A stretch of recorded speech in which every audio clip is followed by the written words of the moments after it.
ये मेरा वादा है बच्चों कि फिजिक्स की वजह से सिलेक्शन नहीं रुकने दूंगा, फिर कुछ भी हो जाए। और मैं नहीं बोल रहा हूँ बच्चे कि टेस्ट सीरीज की क्या औकात होगी, तुम देख लेना कि जो टेस्ट सीरीज मैं दूंगा एग्जाम के लगभग वही के वही पेपर तुम्हें दिख जाएगा वहां पर। अगर आपने इसको तैयार कर लिया तो किसी की औकात नहीं कि आपसे एक क्वेश्चन रुकवा दे। नीट के एग्जाम के बहुत कम दिन बचे हुए हैं, 10 से 15 दिन बचे हुए बच्चों, और मैक्सिमम से मैक्सिमम बच्चों को इसका लाभ मिल सके। और साउंड वेव यही है, यही काफी है। साउंड वेव इससे आगे कुछ मत पढ़िए, इतना ही काफी होते हैं, क्वेश्चन समझ से पूछे जाएंगे।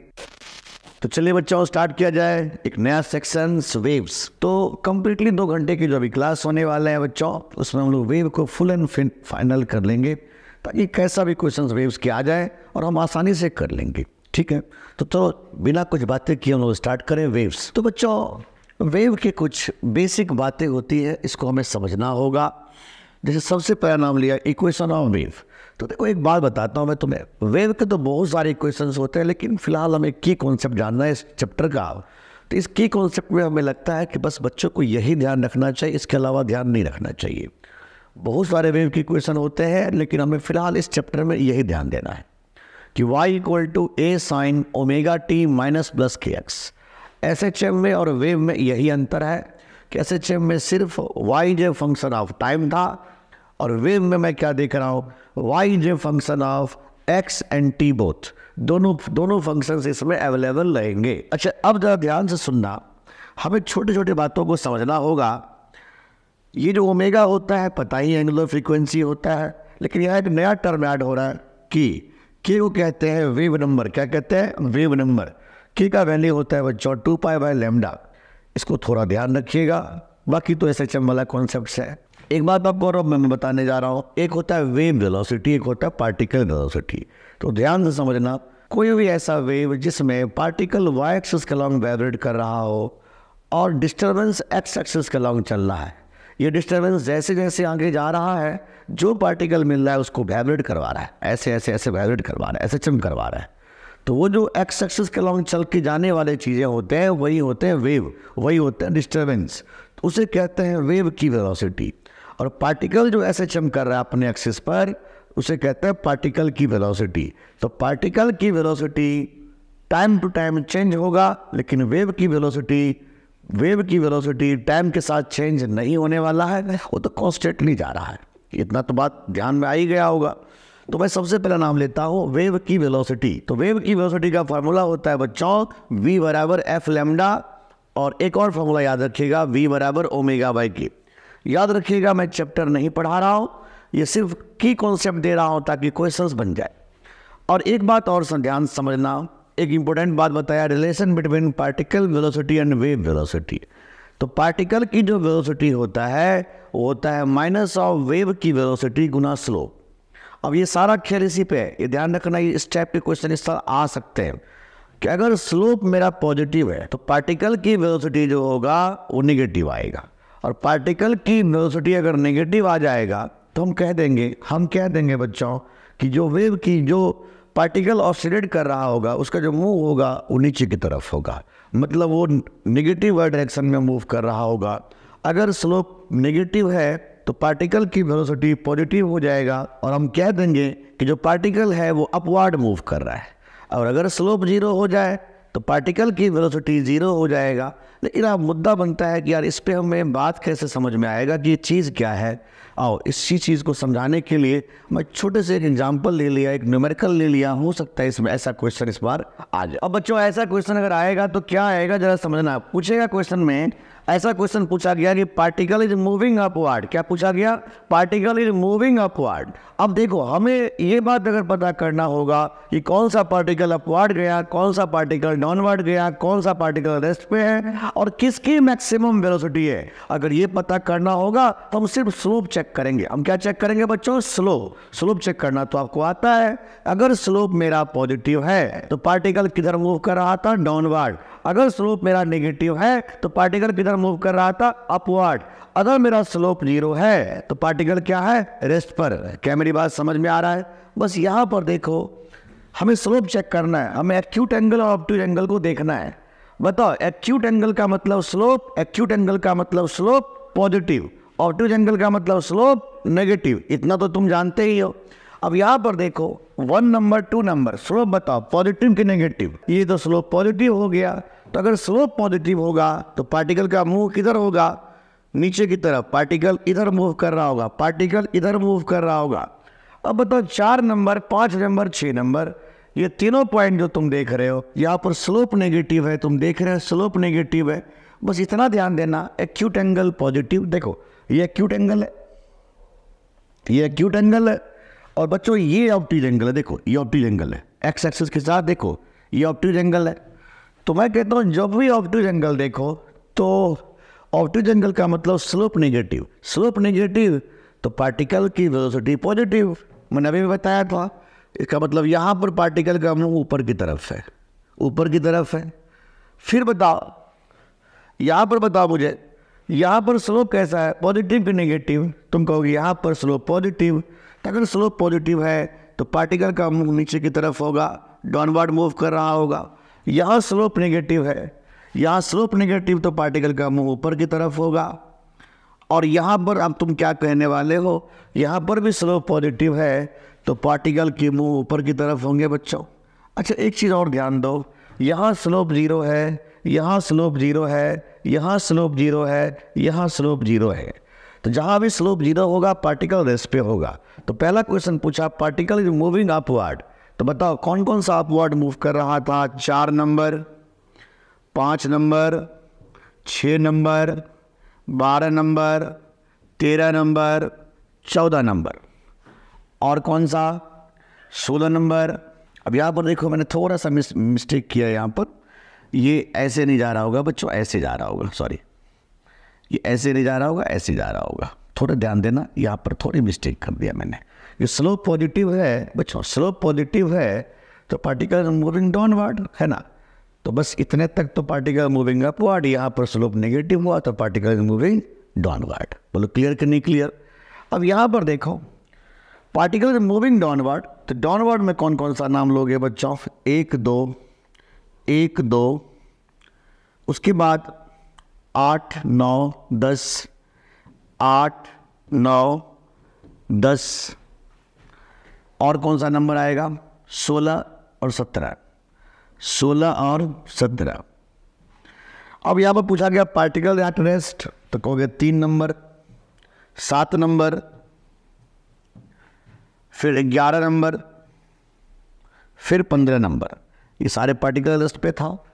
पार्टिकल हैविंग मैक्सिमम वेलोसिटी, जहाँ जहाँ मेन पोजीशन होगा, ये मेन पोजीशंस है बच्चों, ये सारे मेन पोजीशंस हैं। 1 5 9 13 17, ये पार्टिकल मेन पोजीशन पर है, तो यहाँ पर पार्टिकल की मैक्सिमम वेलोसिटी होने वाला है। बस इसको थोड़ा ध्यान देना, मैंने यहाँ पर करेक्शन कर दिया, या छोटा सा मिस्टेक हो गया था। उम्मीद करता हूँ ये बातें समझ में अच्छे से आ गया होगा। अब हम बात करेंगे, यहाँ पर 2 तरीके के वेव के इक्वेशंस होने हैं। एक होता है y = a sin omega T minus के एक्स, दूसरा क्या होता है y = a sin omega T plus के एक्स। छोटी छोटी बातों को ध्यान रखिए। कई बार आप देखोगे कि ये के एक्स इधर होता है और ये ओमेगा टी इधर होता है, तो वहाँ कॉमन लेने मत बैठ जाना। सुन रहे हो बात? वहाँ कॉमन वन मत लेना। सुनो, ध्यान सुनो, मैं जो मैं बोलने जा रहा हूँ। अगर इन दोनों का साइन अपोजिट है, ओमेगा टी माइनस के एक्स हो या के एक्स माइनस ओमेगा टी हो, तो जो वेव है is moving in the positive x direction. इसका मतलब जो वेव है वो पॉजिटिव एक्स के अलॉन्ग चल रहा है। ये वेव पॉजिटिव एक्स के अलॉन्ग चल रहा था। लेकिन यहीं पर मैंने कहा कि अगर दोनों का साइन सेम है, देख रहे हो ओमेगा टी प्लस के एक्स, इन दोनों का अगर साइन सेम हो जाए तो याद रखना wave is travelling along the negative x direction. Wave is travelling along the negative x direction. ये रहा नेगेटिव एक्स डायरेक्शन, मतलब ये वेव ऐसे जा रहा होगा बच्चों। बस इतना ध्यान देना कि अगर इन दोनों का साइन सेम है, इन दोनों का साइन सेम है, तो wave is travelling along the negative x direction, मतलब वेव ऐसे जा रहा होगा, मतलब ऐसे जा रहा होगा। लेकिन अगर इन दोनों का साइन सेम नहीं है, अपोजिट साइन है, ऐसा भी हो सकता है कि ओमेगा टी माइनस के एक्स लिखा हो या के एक्स माइनस ओमेगा टी लिखा हो, तो कोई घबराने की जरूरत नहीं है। सीधा बोल दीजिए कि wave is travelling along the positive x direction. अब मुद्दा बनता है यार इस पे क्वेश्चंस कैसे आएंगे? क्या ऐसे क्वेश्चंस आएंगे तो हम कर पाएंगे? नहीं, अभी नहीं कर पाएंगे। अब इसको समझने की कोशिश करते हैं। लेकिन मैं एक बात आपको फिर से एक बार रिपीट करता हूँ कि जब भी आप क्वेश्चन करने बैठो बच्चों, तो बस इतना ध्यान रखोगे और एक ये फार्मूला ध्यान रखोगे, अगर ये फार्मूला ध्यान रखोगे और इतना ध्यान रखोगे तो किसी क्वेश्चन की इतनी औकात नहीं होगी बच्चे कि आपसे अटक जाए। तो चलो बिना कुछ बातें किए सीधा क्वेश्चन की तरफ चलते हैं। आज सीधा क्वेश्चन की तरफ खूब सारे क्वेश्चन करेंगे। अब यहाँ पर आप देख सकते हो बच्चों, पहला क्वेश्चन है, बहुत अच्छा क्वेश्चन लिया कि भाई y equal to 0.001 sine 100t plus x, और x और y जो है वो मीटर में है, टाइम t सेकेंड में है। तो आप क्या करो, जो भी आपको इक्वेशन गिवन हो, जैसे y इक्वल टू दिया हुआ है 0.001 साइन 100t प्लस x, तो आपको क्या बताया मैंने कि आप क्या करो, अपने जनरल इक्वेशन से कंपेयर मार दो। तो आपका जनरल इक्वेशन वैसे है क्या बच्चों, a sine omega T plus के एक्स, और इससे कंपेयर मार के बस जो रिजल्ट आपको दिख रहा है वो रिजल्ट निकाल लो। तो बोलो a का वैल्यू कितना आ गया बच्चों, 0.001। यस बच्चों, ओमेगा का वैल्यू कितना आ गया, 100। अच्छी बात। बच्चों k का वैल्यू कितना आ गया, 1। अब आपको थोड़ा ध्यान समझना है ऑप्शंस को लेकर के कि भाई पहला ऑप्शन दूसरा ऑप्शन सब चेक करके देखते हैं। तो पहला ऑप्शन दिया हुआ है कि ट्रेवलिंग, जो वेव है travelling with the velocity of 100। तो चलो पहले इसका v ही निकाल के देखते हैं क्या होता है। फार्मूला v बराबर ओमेगा बाई के। क्या है ओमेगा बच्चों, 100, और क्या है बच्चों k का वैल्यू 1। तो बताओ इसका वैल्यू कितना हो गया, 100 मीटर पर सेकेंड। यस, और यहाँ पर आप देख सकते हो कि दोनों का डायरेक्शन, दोनों का साइन सेम है। वही देख रहे हो, ओमेगा टी और के एक्स का साइन सेम है। तो मैं क्या कहूँगा, अभी क्या समझाया था कि अगर दोनों का साइन स्कीम सेम दिख रहा है आपको, तो समझ लेना कि जो वेव है वो निगेटिव एक्स डायरेक्शन की तरफ चल रहा है। इसका मतलब इसका कौन सा ऑप्शन होगा बच्चों, ए पार्ट, कि wave is travelling along the negative direction of x. उम्मीद करता हूँ इसका पहला पार्ट होगा और आपको समझ में भी आ गया होगा। चलो अगले क्वेश्चन की तरफ आते हैं। बिना कुछ बातें किए खूब सारे क्वेश्चन करेंगे। यहाँ पर दिया हुआ है कि the equation of longitudinal wave represented as, ये रहा। तो इसका वेव लेंथ कितना होगा। मैंने क्या बोला कि आप सबसे पहले अपने जैसा देश वैसा वेश, अगर यहाँ कॉस है तो कॉस वाले फंक्शन से कंपेयर करो, अगर यहाँ साइन है तो साइन वाले फंक्शन से कंपेयर करो। तो किससे कंपेयर करोगे बच्चों, ए कॉस ओमेगा टी माइनस के एक्स, इससे कंपेयर करेंगे। किसको कंपेयर करेंगे, किसको कंपेयर करेंगे, इसको कंपेयर करेंगे। अगर यहाँ साइन लिखा होता तो साइन वाले से कंपेयर मारते, इतना ही ध्यान रखना है।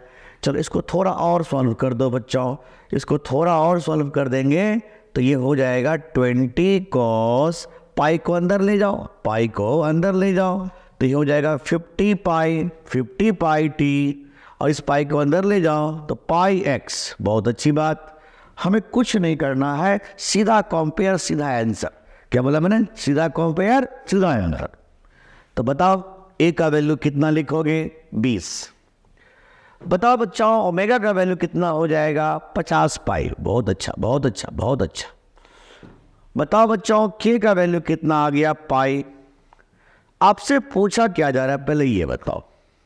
आपसे पूछा गया वेवलेंथ। आप जानते हो कि वेव नंबर क्या होता है, 2 पाई बाय लेमडा। ओहो हो, के का वैल्यू कितना है, पाई। के का वैल्यू कितना है, पाई। तो pi equal to 2 pi by lambda, pi equal to 2 pi by lambda.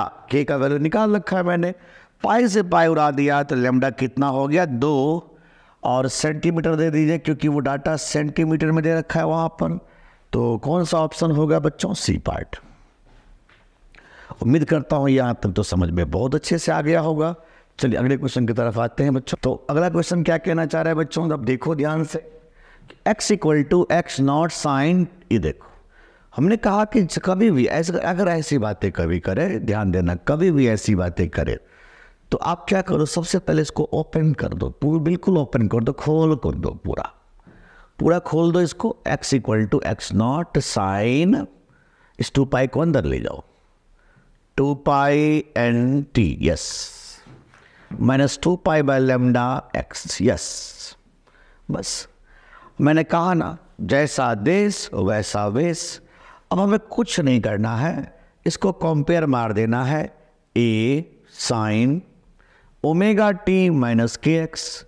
जैसा देश वैसा देश, अगर यहाँ साइन है तो साइन से कंपेयर मारो, कॉस है तो कॉस से कंपेयर मारो, अपनी मर्जी है हमारा।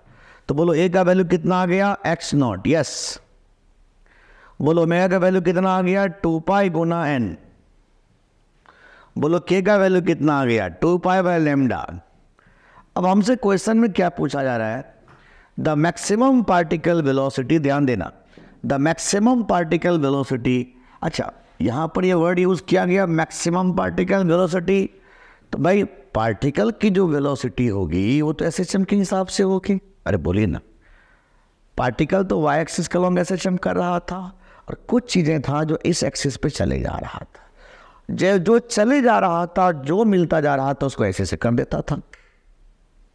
अरे बोलो भाई, डिस्टर्बेंस तो इस एक्सिस पे चल रहा है, लेकिन कुछ चीज़ें हैं जो इस एक्सिस पे चल रहा है, तो इस एक्सिस पर तो पार्टिकल ग्रेविटेट करता है, तो ये डिस्टर्बेंस जैसे जैसे आगे जाता जाएगा, जो मिला उसको ऐसे से कर दिया। तो पार्टिकल हमेशा एसएचएम करेगा, तो पार्टिकल एसएचएम करेगा तो पार्टिकल की वेलोसिटी जो होगा वो एसएचएम के हिसाब से होगी, लेकिन डिस्टर्बेंस की जो वेलोसिटी होगी वो तो हमेशा कांस्टेंट रहेगी, वो तो चेंज होने वाली है नहीं। वेव की वेलोसिटी चेंज होने वाली नहीं है। तो भाई हम यहाँ पर क्या कहेंगे, मैक्सिमम पार्टिकल वेलोसिटी का मतलब एसएचएम की वेलोसिटी का मैक्सिमम वैल्यू क्या होता है, ए ओमेगा। तो मतलब ये भी इसका भी वही होगा, क्योंकि जब पार्टिकल कर ही रहा है एसएचएम तो इसकी मैक्सिमम वेलोसिटी हो जाएगी ए ओमेगा। तो कह रहा है कि मैक्सिमम पार्टिकल वेलोसिटी जो है, मैक्सिमम पार्टिकल वेलोसिटी जो है वो क्या है बच्चों, 4 times wave velocity, 4 times wave velocity. तो क्या मैं कह सकता हूँ बच्चों मैं कह सकता हूँ कि A omega is 4 into omega by K, because we तो होता ही है ओमेगा बाई के, ओमेगा से ओमेगा गया तो भाई क्या आ गया, देखो ध्यान से, ए के इज इक्वल टू 4। अब जानते हो के का वैल्यू वहाँ पर कितना है, ए के का वैल्यू है 2 पाई बाय लैम्डा, वहाँ निकाल रखा है मैंने, इक्वल टू 4। 2 से 2 कैंसिल हो गया बच्चों, तो मैं कह सकता हूँ मैं कह सकता हूँ कि जो लैम्डा होगा वो होगा पाई ए बाई 2, पाई ए बाई 2, और ए का वैल्यू कितना दे रखा है बच्चों, एक्स नॉट, कितना दे रखा है, एक्स नॉट। इसका आंसर कितना होगा, पाई एक्स नॉट बाई 2। उम्मीद करता हूँ आपको समझ में अच्छे से आने लगा होगा। तो अगर आने लगा होगा तो अगले क्वेश्चन की तरफ चलें।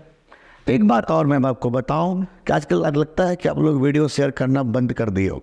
पूरी कोशिश करिए कि हमारी वीडियो को हर बच्चे तक पहुंचाइए, ताकि नीट के एग्ज़ाम का बहुत कम दिन बचे हुए हैं, 10 से 15 दिन बचे हुए हैं बच्चों, और मैक्सिमम से मैक्सिमम बच्चों को इसका लाभ मिल सके। तब तो जान पाएगा ना इंडिया के बच्चे कि जहाँ सर भी कोई हैं। हम तो चाहते हैं कि हर बच्चा जाने, हर बच्चा हमें जाने। ऑफलाइन में तो हर बच्चा जानता है, हम चाहते हैं कि ऑनलाइन में भी हर बच्चा हमें जानने की कोशिश करे। इसलिए बस एक छोटा सा रिक्वेस्ट है, आप वीडियो को बहुत ज़्यादा शेयर करने की कोशिश करिए। मैंने कभी नहीं आप लोगों को कहा कि सब्सक्राइब कर दो, ये कर दो, वो कर दो, ये सब चीज़ें हमें नहीं आता करना, और मैं कभी बोलता भी नहीं। अगर अच्छा लगेगा तो आप खुद सब्सक्राइब करोगे, नहीं अच्छा लगेगा तो आप वैसे भी सब्सक्राइब नहीं करोगे। चलो बिना कुछ बातें किए आगे बढ़ते हैं बच्चों। तो भाई आगे क्वेश्चंस है कि the equation of progressive wave is y equal to 4 sine. अच्छा, मैंने कहा आप कुछ मत करो, जो भी इक्वेशंस गिवन हो, जो भी इक्वेशंस गिवन हो, जो भी इक्वेशंस गिवन हो बच्चों, 4 sine 4 pi t minus 0.04 x plus pi by 3। मैंने आपको बस इतना बात बोला कि जैसा देश वैसा वेश। इसको अपने स्टैंडर्ड इक्वेशन से कंपेयर करो, a sine omega T minus के एक्स प्लस 5। सीधा इससे कंपेयर करो और डाटा निकालो। तो आप डाटा निकालोगे तो a निकल गया 4, यस बच्चों। ओमेगा कितना आ गया, 4 पाई। बच्चों बताओ k कितना आ गया, 0.004, और इनिशियल फेज कितना आ गया, पाई बाई 3। मैंने कहा ना जैसा देश वैसा वेव। अब हमें पूछा क्या गया कि वेव वेलोसिटी, भाई वेव की वेलोसिटी तो फिक्स होती है, और वो होती है किसके बराबर है, या तो एफ लैम्डा या ओमेगा बाई के। तो बताओ ओमेगा कितना है, जल्दी जल्दी बताओ। ओमेगा है 4 पाई। ओहो हो। और के कितना है बच्चों, 0.04। बस इसको ऊपर ले जाओ, 100 हो जाएगा। 4 से 4 कट जाएगा। The data is 100 pi. 100 pi metre पर सेकेंड। है कोई ऑप्शन? यस। तो उम्मीद करता हूँ आपको समझ में अच्छे से आने लगा होगा। अगर ऐसा क्वेश्चन आएगा तो हमारे बच्चे जरूर कर लेंगे। तो वीडियो पॉज करो, जल्दी से ट्राई करो, जल्दी से ट्राई करो, जल्दी जल्दी फटाफट। अच्छा कर लिया आपने? तो चेक करो। y इज 5 साइन, क्या लिखा हुआ है बच्चों, t upon 0.04 minus x by 4। मैं तो पहले से बता चुका हूँ, देश जैसा देश वैसा वेश। भाई यहाँ से अपने को करना क्या है, a sine omega t minus के एक्स। ओमेगा का जो वैल्यू होगा वो कितना होगा, पहले ये बताओ। ओमेगा का वैल्यू हो गया बच्चों, ओमेगा का वैल्यू हो गया, बताओ, 1/0.04। यस। के का वैल्यू कितना हो गया बच्चों, 1/4। जब तुम जानते हो ये हो गया 1/0.04, तो कितना लिख दोगे, 100/4। 100/4 मतलब ये हो जाएगा 25। और आप जानते हो ये जो आएगा डाटा ये सेंटीमीटर में है, तो ये एक्स, ये ओमेगा क्या होगा सेंटीमीटर, बाद में कर लेंगे इसको हम लोग। तो हमसे पूछ क्या रहा है कि मैक्सिमम वेलोसिटी, हमें के की ज़रूरत तो है नहीं, हमें वेव की वेलोसिटी की ज़रूरत तो है नहीं। तो मैक्सिमम वेलोसिटी होता क्या है बच्चों, ए ओमेगा। ए कितना है देखो ध्यान से, 5, और ये कितना है 25। तो ये हो गया 125, लेकिन वो सेंटीमीटर पर सेकंड में है बच्चों। तो अगर सेंटीमीटर पर सेकंड को मीटर पर सेकंड में कन्वर्ट करोगे तो डी ऑप्शन होगा बच्चों। तो उम्मीद करता हूँ आपको समझ में अच्छे से आ गया होगा बच्चों। तो अगले क्वेश्चन की तरफ आइए, लेकिन इसमें मैं चाहता हूँ कि एक छोटा सा क्वेश्चन हम लोग और कर लेते हैं। एक नीट में आया हुआ क्वेश्चन था, बढ़िया क्वेश्चन था। क्या कहना चाह रहा है, wave travelling along in the positive x direction. अब देखो ऑप्शंस के हिसाब से देखो, जैसे इसने कहा कि पॉजिटिव एक्स डायरेक्शन, तो ये ऑप्शन तो वैसे ही उड़ा दो, क्योंकि इन दोनों के अगर साइन सेम हो जाएंगे तो वेव पॉजिटिव एक्स के अलोंग तो नहीं जाएंगे। फिर आगे क्या बोला गया, having displacement along y axis direction is 1 metre, मतलब एम्पलीट्यूड इज 1 मीटर। तो सबके पास एम्पलीट्यूड 1 मीटर है, चलो ठीक है। लैम्डा दे रखा है बच्चों, तो हम के निकाल लेते हैं। के होता है 2 पाई बाय लैम्डा, तो 2 पाई बाय लैम्डा, लैम्डा भी 2 पाई है, तो के का वैल्यू हो गया 1। यस, अच्छी बात है। अब मुझे बताओ ओमेगा कितना लिखोगे, 2 पाई इंटू फ्रीक्वेंसी, तो 2 पाई गुना फ्रीक्वेंसी, फ्रीक्वेंसी क्या है 1/पाई, तो ओमेगा हो गया 2। अब हमें कुछ करने की ज़रूरत नहीं है, सिंपल सा फंडा यूज़ करना है, y equal to A sine k x minus omega t. मैंने कहा था ना, जैसा देश वैसा वेश, वहाँ पर उसने के एक्स माइनस ओमेगा टी का फॉर्मेट दिया, तो हम भी ऐसे ही लिखेंगे। वहाँ अगर ओमेगा टी माइनस के एक्स लिखा होगा तो हम भी ऐसे ही लिखेंगे। मर्जी है आपकी, दोनों एक ही चीज़ है, मर्जी है आपकी, जो मन में है वो लिखो, कोई फर्क नहीं पड़ता। तो भाई बात कर लो, ए का वैल्यू कितना था 1 दे रखा है क्वेश्चन में, ए का वैल्यू 1 है। अच्छा बच्चों, अब क्या बोला गया है बच्चों, जल्दी जल्दी बताओ। साइन के का वैल्यू कितना था 1 गुना एक्स, ओमेगा का वैल्यू कितना निकाले बच्चों 2 इंटू टी। है कोई ऑप्शन? यस, पहला ऑप्शन है साइन एक्स माइनस 2t। तो उम्मीद करता हूँ आपको ये बातें समझ में बहुत अच्छे से आ गया होगा। तो चलो भाई, अगर ये समझ में अच्छे से आ गया है तो अगले टॉपिक की तरफ आए और इसको फटाफट फाइनल करें बच्चों। मैंने अगला टॉपिक लिया transverse wave velocity in string. अब कभी भी स्ट्रिंग में पूछेगा ट्रांसवर्स वेव वेलोसिटी क्या होगा, तो सिंपल सा फंडा बताता हूँ आपको, 2 फार्मूला याद रखना है, 2 ही फार्मूला से काम चल जाएगा। क्या होता है वेलोसिटी का फार्मूला, टेंशन अपॉन म्यू। इस रस्सी में जो टेंशन लग रहा होगा वो, मान ये क्या है, ये तो रस्सी है, इस रस्सी में जो टेंशन लगा डिवाइडेड बाय म्यू। ये म्यू क्या है, मास पर यूनिट लेंथ। ये म्यू क्या है, मास पर यूनिट लेंथ।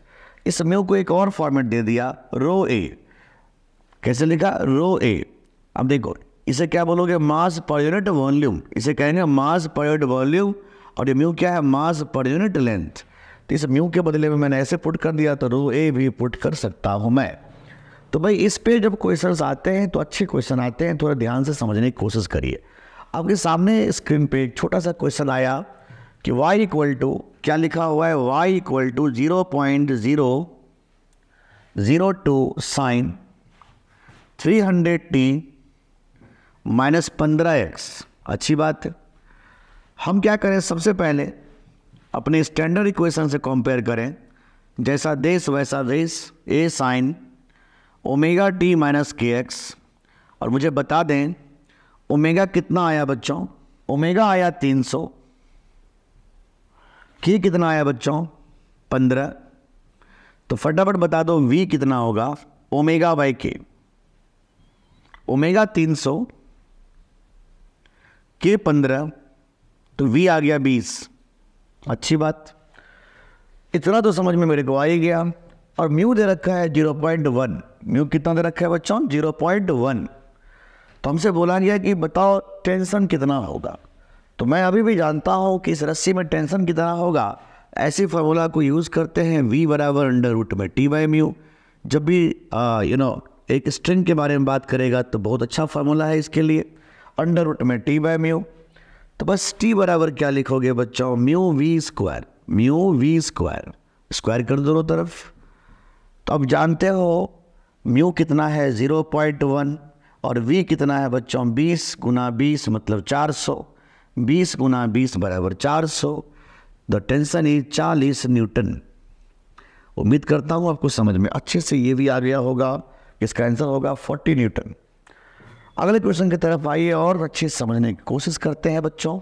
यहाँ पर अच्छा क्वेश्चन दे दिया कि एक यूनिफॉर्म रोप है। मान लीजिए एक रोप है, रस्सी है बच्चों, और ये रस्सी है a uniform rope of length L and mass m1। इसका पूरा मास क्या है बच्चों, इसका पूरा मास m1 है और लेंथ क्या है L है, क्या है L है। Hanks vertically from a rigid support a block of mass m2। एक ब्लॉक है जिसका मास बच्चों कितना है m2 है। हमने इसको अटैच कर दिया फ्री एंड पे। तो transverse wave pulse of wavelength lambda is produce at the lower and. अब यहाँ से कोई वेव प्रोपोगेट होता है और ये वेव झटका लग करके ऐसे यहाँ से यहाँ जाता है। तो कह रहा है इस लोअर एंड पे जो वेवलेंथ था वो लैम्डा 1 था। और क्या क्या बोला गया सुनते जाना, the wavelength of wave pulse well reach the tap is lambda 2। और जब यहाँ पहुँचा तो कितना वेवलेंथ था इसका, लैम्डा 2। तो लैम्डा 2 बाय लैम्डा 1 पूछ रहा है बच्चों, घबराने की कोई ज़रूरत नहीं है। पहले v निकाल लेते हैं तो लैम्डा तो निकल ही जाएगा। तो भाई v का फार्मूला क्या होता है, अंडर रूट में t बाई म्यू। जरा सोचो, इसी फार्मूला को यूज़ कर देना होगा हमें। जरा सोचो बच्चों, मैंने ऐसा कुछ कॉन्सेप्ट लिया कि जब ये यहाँ होगा इस पॉइंट पर टेंशन कितना होगा। इस पॉइंट पर मान लो मेरा वेलोसिटी v1 है, मेरा वेलोसिटी कितना है बच्चों v1 है। मान लो इस पॉइंट पर मेरा वेलोसिटी v1 है, इस पॉइंट पर, तो v1 क्या लिखोगे t1 बाय म्यू। और इस जगह का टेंशन कितना लिखोगे बच्चों, तो कहोगे सिंपल सा जवाब m2g बाय म्यू। यस, यही तो होगा ना बच्चों, यही तो होगा भाई। इस रस्सी का तो कोई काम ही नहीं। यहाँ से देखो, यहाँ आपका टेंशन कितना होगा, इस पॉइंट का टेंशन अगर बात करें तो only m2g, only m2g, only m2g, क्योंकि ये सिस्टम हमारा है। लेकिन अगर मैं यहाँ की बात करूँ बच्चों, क्या होगी वेलोसिटी, तो कहोगे अंडर रूट में t2 बाय म्यू। तो क्या बोलने वाले हो बच्चों, उस जगह पे जो टेंशन होगा वो किसके बराबर होगा, तो कहोगे m1 प्लस m2 इंटू जी। ये लगेगा टेंशन, पूरे बॉडी का वेट लगेगा नीचे। तो कह दोगे m1 प्लस m2 इंटू जी अपॉन म्यू। म्यू तो सेम ही रह गया था रस्सी का, दोनों को डिवाइड कर दीजिए। जैसे डिवाइड करेंगे बच्चों, म्यू से म्यू उड़ जाएगा, जी से जी भी खत्म, और velocity proportional to wavelength, because frequency same है। इसका मतलब लैम्डा 1 बाय लैम्डा 2 जितना। हमसे पूछा क्या गया था, लैम्डा 2 बाय लैम्डा 1, क्योंकि यही था लैम्डा 1 बाय लैम्डा 2। इसका रेसिप्रोकल कर दो तो कौन सा आंसर आ गया बच्चों, m1 m2 बाय m2। क्योंकि हमसे पूछा गया लैम्डा 2 बाय लैम्डा 1, हमने निकाल रखा है लैम्डा 1 बाय लैम्डा 2। उम्मीद करता हूँ ये भी अच्छे से आपको समझ में आ गया होगा। अब हम बात करेंगे स्टैंडिंग वेव। थोड़े की कॉन्सेप्ट को फटाफट समझने की कोशिश करो। जब दो वेव्स जिसके नियरली सेम एम्पलीट्यूड होते हैं, सेम फ्रीक्वेंसी होते हैं, सेम वेवलेंथ होते हैं, अगर वो सुपर इम्पोज करते हैं बट इन अपोजिट डायरेक्शंस, तो एक नया वेव प्रोपोगेट होता है। इसे कहते हैं स्टैंडिंग वेव। क्या कहते हैं बच्चों? Standing wave. अब देख सकते हो ये ऐसा वेव था, एक और ऐसा वेव था, तो ये स्टैंडिंग वेव, ये स्टैंडिंग वेव। तो इसे कहते हैं नोड, इसे कहते हैं एंटी नोड। जहाँ पर एम्पलीट्यूड 0 है उसे कहते हैं नोड, जहाँ पर एम्पलीट्यूड मैक्सिमम है उसे कहते हैं anti node of standing wave. तो ये स्टैंडिंग वेव का इक्वेशन होता है, बस आपको ज़्यादा दिमाग नहीं लगाना है। एक बात ध्यान देना कि नोड से नोड के बीच के डिस्टेंस होता है λ/2, एंटी नोड से एंटी नोड के बीच का डिस्टेंस होता है λ/2, नोड से एंटी नोड के बीच का डिस्टेंस होता है λ/4। इतना ही ध्यान रखोगे, काम चल जाएगा, जरूरत नहीं है किसी चीज़ का।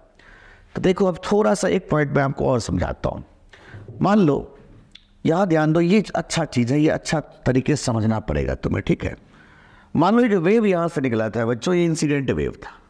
अब ये वेव यहाँ से निकलते हुए यहाँ पर रिफ्लेक्ट करके जब वापस आता है, ठीक है, तो एक स्टैंडिंग वेव का निर्माण होता है बच्चों, जिसमें यहाँ नोड है और यहाँ नोड है। इसे एक लूप कहते हैं, एक लूप बनना है बच्चों। तो इसका एक नाम दिया गया, ठीक है, इसका नाम दिया गया फर्स्ट हार्मोनिक या फंडामेंटल। क्या नाम दिया गया? फर्स्ट हार्मोनिक या फंडामेंटल। ध्यान रखना सब नाम है, नाम की जरूरत है, नाम वाला टॉपिक है ये। मान लो एक वेव ऐसे गया था बच्चों, ऐसे गया था इंसिडेंट होकर के, और यहाँ से रिफ्लेक्ट हुआ और ऐसे आ गया। तब यहाँ पर देख रहे हो कि ये इंसिडेंट वेव था और ये रिफ्लेक्टेड वेव हो गया। तो यहाँ पर तुम देख रहे हो ये नोड है, ये नोड है, और ये एंटी नोड, ये भी नोड है, यहाँ एंटी नोड है, यहाँ एंटी नोड है। बात समझ रहे हो? तो भाई इसमें हम क्या बोलेंगे, इसको कहते हैं सेकंड हार्मोनिक। क्या कहते हैं बच्चों? Second harmonic. क्या कहते हैं? Second harmonic. यहाँ पर दो लूप है इसलिए इसका नाम पड़ा सेकंड हार्मोनिक। ऐसे ही वेव्स ऐसे गया था और वेव ऐसे आ गया था। यहाँ पर 3 लूप तुम्हें दिख रहा है, तो क्या नाम देंगे बच्चों? Third harmonic. यहाँ 4 लूप दिखेंगे बच्चों, क्या नाम दोगे? Fourth harmonic. बोलो क्लियर कि नहीं क्लियर? ये सारे हार्मोनिक्स का नाम लिया मैंने, ये थोड़ा ध्यान देना। तुम ध्यान दो, फर्स्ट हार्मोनिक में कितने नोड और कितने एंटी नोड्स हैं? तो तुम कहोगे सर 2 नोड है और 1 एंटी नोड है। बोलो क्लियर कि नहीं क्लियर? सेकेंड हार्मोनिक में कितने नोड और कितने एंटी नोड्स हैं? 1 2 3, 3 नोड है और 2 एंटी नोड है बच्चों। थर्ड हार्मोनिक में कितने नोड्स और कितने एंटी नोड्स? Please check.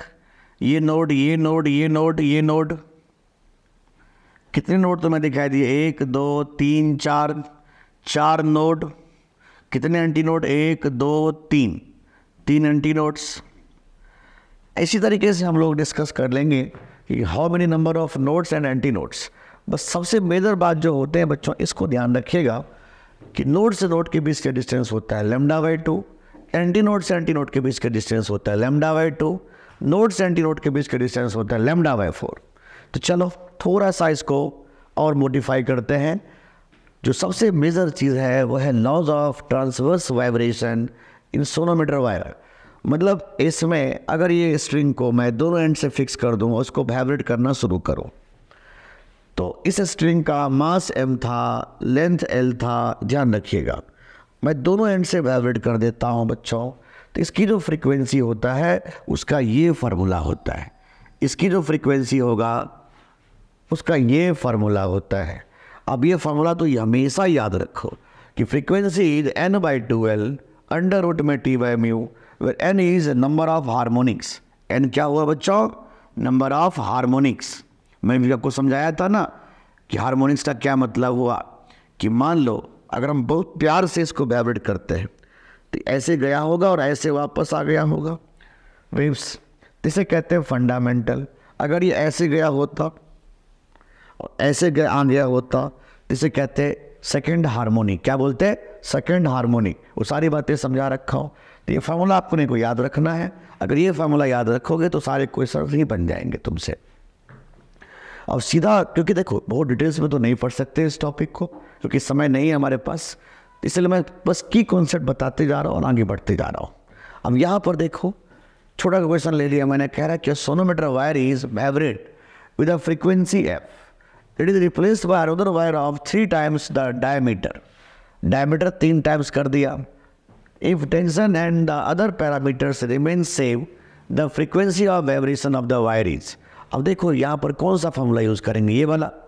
हम जानते हैं कि फ्रीक्वेंसी क्या फॉर्मूला होता है फ्रीक्वेंसी वाला, F1/F2 इज N1/N2, देखते जाना, N1/N2 L2/L1 अंडर रूट में T1/T2, देखते जाओ, बस देखते जाओ फटाफट, T1/T2 ρ2/ρ1 ρ2/ρ1 और क्या है अंडर रूट में A2/A1 अंडर रूट में A2/A1। अब मैं तुम्हें बता रहा हूँ, थोड़े ध्यान सुनो। जैसे ही बोला ना, अब डायमीटर का नाम ले लिया, एरिया क्या होता है πr²। तो मैं तुम्हें सलाह दूंगा कि एरिया जब होता है πr²,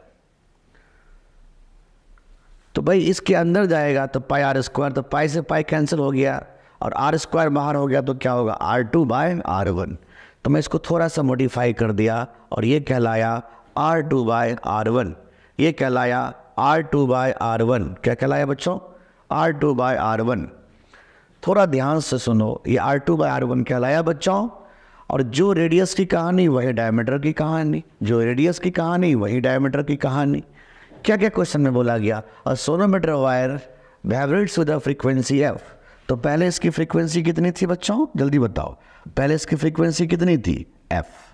कितनी फ्रीक्वेंसी थी, एफ। अब हमें क्या बोला गया कि अब इसकी फ्रीक्वेंसी क्या होगी। अच्छा, इसमें क्या क्या बोला गया जरा उसको समझने की कोशिश करो। इसमें क्या क्या बोला गया उसको समझने की कोशिश करो कि sonometer wire vibrates with a frequency F, it is replaced by another wire of 3 times the diameter. मतलब इस बाकी सारा पैरामीटर सेम है, ये भी सेम है, ये भी सेम है, ये भी सेम है, ये भी सेम है, सब कुछ सेम कर दिया। तो फिर क्या किया है जरा समझो, बाकी सब कुछ सेम किया है, डायमीटर को 3 गुना कर दिया। मतलब मैं सीधा बात कर लेता हूँ तो कि 3D मतलब रेडियस या डायमीटर, तो बात एक ही हुआ, क्योंकि डायमीटर क्या होता है 2R, तो रेशियो में तो वैसे ही कट जाना है। तो ये हो गया R2 हो गया 3D और R1 क्या हो गया बच्चों, D। तो तुम बता दो बच्चों, बस और तो कुछ किया नहीं। तो नई फ्रीक्वेंसी कितनी हो जाएगी, तो नई फ्रीक्वेंसी हो जाएगी बच्चों F/3। नई फ्रीक्वेंसी हो जाएगी F/3। तो उम्मीद करता हूँ आपको समझ में बहुत अच्छे से यहाँ तक आ गया होगा बच्चों। तो चलिए नेक्स्ट टॉपिक पे आते हैं, नेक्स्ट कॉन्सेप्ट देखते हैं क्या कहना चाह रहा है। वीडियो पॉज करो, जल्दी से ट्राई करो, जल्दी जल्दी फटाफट जल्दी से ट्राई लो। क्या कहना क्या चाह रहा है, if the tension and diameter of sonometer wire of fundamental frequency F R double. क्या क्या डबल कर दिया बच्चों, टेंशन को डबल कर दिया, मतलब T2 का वैल्यू जो हो गया, T2 का जो वैल्यू हो गया वो 2T1 कर दिया। और क्या बोला गया, टेंशन और डायमीटर भी, D2 का जो वैल्यू हो गया वो 2D1 कर दिया, अच्छी बात है भाई। और फिर सोनोमीटर ऑफ फंडामेंटल फ्रीक्वेंसी और डबल, डेंसिटी इज हाफ, तो ρ2 का जो वैल्यू हो गया और ρ1/2 कर दिया, अच्छी बात है भाई। तो अब इसका फंडामेंटल फ्रीक्वेंसी क्या होगा, मतलब N1 और N2 बराबर है, क्योंकि दोनों फंडामेंटल की ही बात कर रहा है, फर्स्ट हार्मोनिक की ही बात कर रहा है वो। सीधा फार्मूला निकालो, सीधा फार्मूला निकालो और आंसर निकालो। तो फार्मूला है क्या बच्चों, F1/F2, देखते आज याद कर लो इसको, F1/F2 is equal to N1/N2 L2/L1 T1/T2 ρ2/ρ1। और क्या, हमें एरिया को हटा देना है, डायमीटर के फॉर्म में लिखना होगा। तो डायमीटर के फॉर्म में कैसे लिखोगे बच्चों, मैं थोड़ा सा और इसको करेक्शन कर देता हूँ, D2/D1, यस, बिकॉज R² तो देखो बाहर निकलेगा तो हो जाएगा ना, तो R लिखो या D लिखो एक ही बात है। देखो पहले भी इसका पहले फ्रीक्वेंसी क्या था बच्चों, F था। अब नई फंडामेंटल फ्रीक्वेंसी निकालना है, मतलब N तो सेम है, पहले भी फंडामेंटल, अभी भी फंडामेंटल। लेंथ को क्या किया, कुछ नहीं किया। लेंथ को के बारे में बोला कि उसने कुछ नहीं किया, तो छोड़ो इसको भी कट मार दो, जो कट रहा है उसको कटने दो। T1 को टेंशन को डबल कर दिया, तो मैं क्या बोलूंगा, अंडर रूट में T1/2T1, यस, गुना डेंसिटी को आधा कर दिया। तो डेंसिटी को आधा कर दिया तो ρ1/2 अपॉन ρ1, मतलब ρ2 का वैल्यू ρ1/2 कर दिया। डायमीटर को क्या कर दिया है भाई, डायमीटर को क्या बोला गया, डायमीटर को डबल कर दिया। तो डायमीटर को डबल कर दिया तो ये हो गया 2T1/D1। बस सॉल्व कर दो, D1 से D1 चला जाएगा, ρ1 से ρ1 चला जाएगा, T1 से T1 चला जाएगा। तो 1/√2 गुना 1/√2 गुना 2, ऑफ कोर्स इट इज़ 1, इसीलिए इसका आंसर हो जाएगा F/F2 बराबर 1, तो F2 बराबर F। इसका मतलब मेरे बच्चे इसका आंसर होगा सी पार्ट। उम्मीद करता हूँ आपको समझ में बहुत अच्छे से आने लगा होगा बच्चों। तो चलो अगले क्वेश्चन की तरफ आते हैं और अच्छे से एंजॉय करके देखते हैं इसको। अब क्या कहना चाह रहा है, क्या vibrating string resonates with a tuning fork of frequency 512 hertz. मतलब एक ट्यूनिंग फॉर्क है बच्चों, एक ट्यूनिंग फॉर्क है, ध्यान दीजिएगा, एक ट्यूनिंग फॉर्क है और जिसकी फ्रीक्वेंसी क्या है बच्चों, जिसकी फ्रीक्वेंसी क्या है 512 हर्ट्ज। अच्छी बात है भाई। When the length of a string is 0.5 metre, इस स्ट्रिंग का लेंथ क्या दे रखा है बच्चों, 0.5 मीटर। इस स्ट्रिंग का लेंथ दे रखा है 0.5 मीटर। समझ पा रहे हैं, स्ट्रिंग का लेंथ कितना दिया हुआ है, 0.5 metre. The length of a string required to vibrate resonates with a tuning fork of frequency 256। अब इसका मतलब मैं समझाता हूँ, थोड़ा ध्यान समझो। इसने कहा कि जो फ्रीक्वेंसी इसका है वही फ्रीक्वेंसी इसका था। तो अगर इसका फ्रीक्वेंसी, ध्यान देना, अगर इसकी फ्रीक्वेंसी बच्चों, अगर इसकी फ्रीक्वेंसी 256 कर दिया जाए, 256 कर दिया जाए, तो अब इसकी इस स्ट्रिंग का लेंथ क्या होगा, नया लेंथ क्या होगा। तो मैं एक काम कर देता हूँ, मेरे पास जो फार्मूला है कि फ्रीक्वेंसी क्या होता है, n/2L अंडर रूट में T/μ, यही होता है फार्मूला। अब मुझे क्या क्या क्वेश्चन में बोला गया कि जो फ्रीक्वेंसी इसका है वही फ्रीक्वेंसी इसका है। तो इसका जो फ्रीक्वेंसी है मुझे पता लग चुका है। क्या पता लगा था, 512 है, तो 512 इज, ये भी फंडामेंटल ही है। तो चलो मैं क्या बोलूँगा, 1/2L। L क्या है बच्चों, फिलहाल 0.5, तो 0.5 अंडर रूट में T/μ। अब यहाँ पर हम क्या बोलेंगे बच्चों कि इसकी फ्रीक्वेंसी और इसकी फ्रीक्वेंसी बराबर है, तो मैं लिख सकता हूँ फिर से 256 equal to 1/2L dashed under root में T/μ। मुझे कुछ नहीं करना है, दोनों को डिवाइड कर देना है। जैसे डिवाइड किया बच्चों तो कितना हो गया, 512/256 इज इक्वल टू 1/2 गुना 0.5 1/2 गुना L डैश्ड, 2 से 2 कट गया, तो बताओ ये से ये हो गया, तो क्या लिखोगे, 2 equal to L dashed by 0.5। तो बताओ L डैश कितना हो गया, 1 मीटर। बहुत सिंपल क्वेश्चन था। कह रहा है कि ये जो एक ट्यूनिंग फॉर्क है इसके साथ रेजोनेंस में है, इसका मतलब क्या हुआ कि इसकी फ्रीक्वेंसी और इसकी फ्रीक्वेंसी बराबर था। तो बस इसकी फ्रीक्वेंसी फंडामेंटल फ्रीक्वेंसी को इक्वल कर दिया इसके साथ। तो कह रहा है कि दूसरा स्ट्रिंग कितने बड़े लेंथ का होगा अगर उसकी रेजोनेंस किसके साथ है, 256 हर्ट्ज के ट्यूनिंग फॉर्क के साथ है। तो बड़ी आसानी से हम लोग क्वेश्चन कर सकते हैं बच्चों। तो उम्मीद करता हूँ इतनी बातें समझ में आ रहा होगा। चलिए नेक्स्ट क्वेश्चन की तरफ आते हैं, अगले क्वेश्चन को और अच्छे से समझने की कोशिश करते हैं। क्या कहना चाह रहे हैं बच्चों कि guitar string is 90 centimetre long. एक गिटार स्ट्रिंग है वो 90 सेंटीमीटर लॉन्ग है, ये 90 सेंटीमीटर लॉन्ग है। अब हमें has a fundamental frequency of 124 hertz. या लॉ ऑफ लेंथ लगा दो, सीधा सीधा बात कर लो, बाकी सारा पैरामीटर सेम है, बाकी सारा कुछ पैरामीटर सेम है, तो सीधा सीधा बात कर लो ना कि फ्रीक्वेंसी जो होगा इनवर्सली प्रोपोर्शनल टू लेंथ होगा। बाकी सारा पैरामीटर्स ही सेम है, तुम देख सकते हो जितने भी पैरामीटर्स होते हैं इसमें सब सेम था, फंडामेंटल का नाम ही ले रहा है। तो बस ये सारे पैरामीटर सेम है, तो सीधा ये कर दो, F1/F2 इज बच्चों F1/F2 इज L2/L1। बस इसी को यूज़ करके फटाफट कर दो। F1 क्या है दे रखा है बच्चों 124 हर्ट्स। F2 क्या दे रखा है बच्चों, ये भी फंडामेंटल ही है, क्या दे रखा है 186 hertz. Is equal to L2 by L1। L2 क्या मुझे पता नहीं, लेकिन L1 पता है कितना 90। बस सॉल्व कर दीजिए। L2 इज 124 गुना 90 बाई 186, उसका जो वैल्यू आएगा 60। तो उम्मीद करता हूँ इसका आंसर आया होगा 60। सिंपल था, बाकी सारा पैरामीटर सेम था, तो सबको कट खुट के अलग कर दिया, सबको मैंने कट खुट करके अलग कर दिया। जब सारे पैरामीटर सेम थे सारे मैंने कट कर दिया। तो भाई एक ही पैरामीटर से बाकी था L2 बाई L1, तो भाई इसको इसके साथ कंपेयर कर लिया। F1 by F2 is L2 by L1। बस क्वेश्चन से निकल ही जाते हैं ऐसे। उम्मीद करता हूँ आपको समझ में बहुत अच्छे से आ रहा होगा। चलिए आगे देखते हैं बच्चों। अब यहाँ पर देखो क्या कहना चाह रहा है कि 3 similar wires of frequency N1, N2 and N3 are join to make one wire.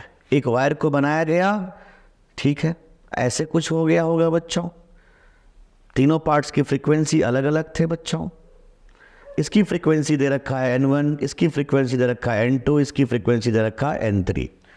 वैसे भी तुम जानते हो कि जो फ्रीक्वेंसी होता है वो इनवर्सली प्रोपोर्शनल होता है लेंथ का। फ्रीक्वेंसी को यहाँ पर n से डिनोट किया है, मैंने नहीं कुछ किया है, इसने लिखा है। तो n inversely proportional to length, तो क्या मैं कह सकता हूँ बच्चों कि L inversely proportional to n मतलब frequency. L equal to L1 plus L2 plus L3। तो मैं कह सकता हूँ कि जो L1 होगा वो प्रोपोर्शनल हो जाएगा 1 बाय N1 का, ये 1 बाय N2 का, और ये 1 बाय N3 का, और ये होगा प्रोपोर्शनल 1 बाय N का। तो इसमें तो बिना लॉजिक के क्वेश्चन थे, इसमें तो कुछ जान नहीं था। आसान सा क्वेश्चन पूछे जा सकते हैं तुम्हारे एग्जाम में ऐसे क्वेश्चंस। उम्मीद करता हूँ आपको समझ में बहुत अच्छे से आ गया होगा बच्चों। अब यहाँ पर एक छोटा सा क्वेश्चन मैंने दिया है, इसको चाहो तो ट्राई करो, वीडियो पॉज करो, मेरे कमेंट बॉक्स में कमेंट करना इस क्वेश्चन के बारे में कि क्या आपका आंसर आया। चलो आगे बढ़ते हैं। हम बात करेंगे ऑर्गन पाइप्स का। क्या बात करेंगे बच्चों? ऑर्गन पाइप्स का। अब देखो दो तरीके के ऑर्गन पाइप्स होते हैं, एक होते हैं क्लोज ऑर्गन पाइप, एक होते हैं open organ pipe. Close organ pipe में क्या होता है, दोनों एंड इसके जो होते हैं, जो क्लोज ऑर्गन पाइप होते हैं उसके एक एंड तो खुले होते हैं और एक एंड जो होते हैं बंद होते हैं। और ओपन ऑर्गन पाइप जो होते हैं उसमें दोनों एंड खुले होते हैं। ज़्यादा बातें नहीं करना, हम टू द पॉइंट बात करेंगे, टू द पॉइंट बात करके टू द पॉइंट काम करेंगे। अब यहाँ पर ध्यान रखना कि जो क्लोज ऑर्गन पाइप की फ्रीक्वेंसी होता है वो होता है mv/4l। क्या होता है? mv/4l। और v क्या हुआ? Velocity of sound in air. ठीक है, बहुत अच्छी बात। ये ध्यान रखना कि ये m होता है ऑड नंबर। कभी भी क्लोज ऑर्गन पाइप में इवन हार्मोनिक्स नहीं मिलते हैं, हमेशा मिलेगा ऑड हार्मोनिक्स, 1, 3, 5, 7, 9, 11 ऐसे मिलेंगे। तो याद रखना इसमें छोटी छोटी बातें हैं, तुम्हें ध्यान रखना होगा, इवन तो मिलना नहीं है। तो जो पहला फ्रीक्वेंसी होता है जिसको तुम लोग फर्स्ट हार्मोनिक बोलोगे या फंडामेंटल फ्रीक्वेंसी बोलोगे, तो फंडामेंटल फ्रीक्वेंसी के लिए m का वैल्यू तुम 1 पुट करोगे। लेकिन जब तुम्हें मैंने कहा ना सेकंड हार्मोनिक तो मिलता ही नहीं है, तो इसलिए मुझे क्या मिलेगा? 3 मिलेगा। तो सेकंड मिलना नहीं है तो फिर थर्ड मिलना है। तो थर्ड हार्मोनिक का एक और नाम दिया गया फर्स्ट ओवरटोन। याद रखना क्लोज ऑर्गन पाइप के जो फर्स्ट हार्मोनिक है, सुनते जाना, क्लोज ऑर्गन पाइप के जो फर्स्ट हार्मोनिक है वो फंडामेंटल फ्रीक्वेंसी भी कहलाता है। क्लोज ऑर्गन पाइप के जो थर्ड हार्मोनिक होंगे उसको कहते हैं फर्स्ट ओवरटोन, क्योंकि इसमें इवन हार्मोनिक्स नहीं होते हैं। फिर हम बात करेंगे m/5। भाई 4 तो मिलने नहीं है, m/5, तो इसको कहेंगे फिफ्थ हार्मोनिक या सेकेंड ओवरटोन। बस इसको थोड़ा ध्यान देना कि क्लोज ऑर्गन पाइप में ये बड़ी कंफ्यूजिंग चीज़ है कि m/3 पर जो होगा उसे कहते हैं थर्ड हार्मोनिक या फर्स्ट ओवरटोन, m/5 पर जो होता है उसे कहते हैं फिफ्थ हार्मोनिक या सेकेंड ओवरटोन। इसी प्रकार ओपन ऑर्गन पाइप में दोनों हार्मोनिक्स प्रेजेंट होते हैं, चाहे इवन हो कि ओड हो, दोनों प्रेजेंट होते हैं बच्चों। यहाँ n का वैल्यू 1, 2, 3, 4 कुछ भी हो सकता है। तो n/1 तो फंडामेंटल फ्रीक्वेंसी या फर्स्ट हार्मोनिक, n/2 इसे कहते हैं सेकेंड हार्मोनिक या first overtone, n/3 third harmonic या सेकेंड ओवरटोन। ये सब सारी बातें आपको ध्यान में रहना चाहिए बच्चों। अब चलो इस पे क्वेश्चंस करेंगे तभी जाके समझ में आएगा कि क्वेश्चंस पूछना कैसे है। कह रहे थे the fundamental frequency of close organ pipe close organ pipe, the fundamental frequency of close organ pipe, ये रहा क्लोज ऑर्गन पाइप, और हैविंग लेंथ 20 सेंटीमीटर, इसका लेंथ दे रखा है 20 सेंटीमीटर, इसका फंडामेंटल, इसका भी फंडामेंटल मतलब इसका m का वैल्यू 1, फंडामेंटल नाम लिया, is equal to the second overtone of an open organ pipe. तो ओपन ऑर्गन पाइप का second overtone, open organ pipe का सेकेंड ओवरटोन। अब तुम बताओ सेकेंड ओवरटोन जब नाम लिया किसका, ओपन ऑर्गन पाइप का, तो ओपन ऑर्गन पाइप का सेकेंड ओवरटोन कौन सा हुआ, n बराबर 3, थर्ड हार्मोनिक को बोला जाएगा second overtone open organ pipe में। तो मैं बोलूँगा n बराबर 3, इस पर चर्चा हो रहा है। तो कह रहा है इसका लेंथ क्या होगा ओपन ऑर्गन पाइप का, कितना होगा। तो सिंपल सा जवाब है यार, इतना क्यों सोच रहे हो, मैं फार्मूला लगाऊंगा क्लोज ऑर्गन पाइप का mv/4l, mv/4l, और ओपन ऑर्गन पाइप का क्या फार्मूला लगाऊंगा बच्चों, nv/2l। अब हमें इन दोनों के फ्रीक्वेंसी को बराबर करना होगा। कौन से फ्रीक्वेंसी को, इसने कहा जो इसका फंडामेंटल फ्रीक्वेंसी है, मतलब 1 गुना v/4l, l क्या दे रखा है बच्चों, इसका l क्या दे रखा है 20 सेंटीमीटर। इसका जो फ्रीक्वेंसी है वो बराबर है किसका, इसके थर्ड हार्मोनिक या second overtone of open organ pipe. तो चलो इसके मैं 3 लिख देता हूँ इंटू वी, तो n के वैल्यू 3 लिखूंगा मैं, क्योंकि सेकेंड ओवरटोन का नाम लिया है, वो तो फंडामेंटल था इसलिए m का वैल्यू 1 लिखा था। 3 into v upon 2l dashed, मतलब l का वैल्यू l रखने दो। दिक्कत क्या है, 2 गुना 10, द वैल्यू ऑफ v से v कट जाएगा। तो मेरे को पूछा क्या गया था, वैसे मुझे l पूछ रहा था, तो मुझे l पूछ रहा था, तो बड़ी आसानी से हमने कह दिया कि l का जो वैल्यू आएगा 120 सेंटीमीटर आ चुका है। बिल्कुल आपको इन फार्मूला याद हो जाए तो सारे क्वेश्चंस वैसे ही बनते चले जाएंगे।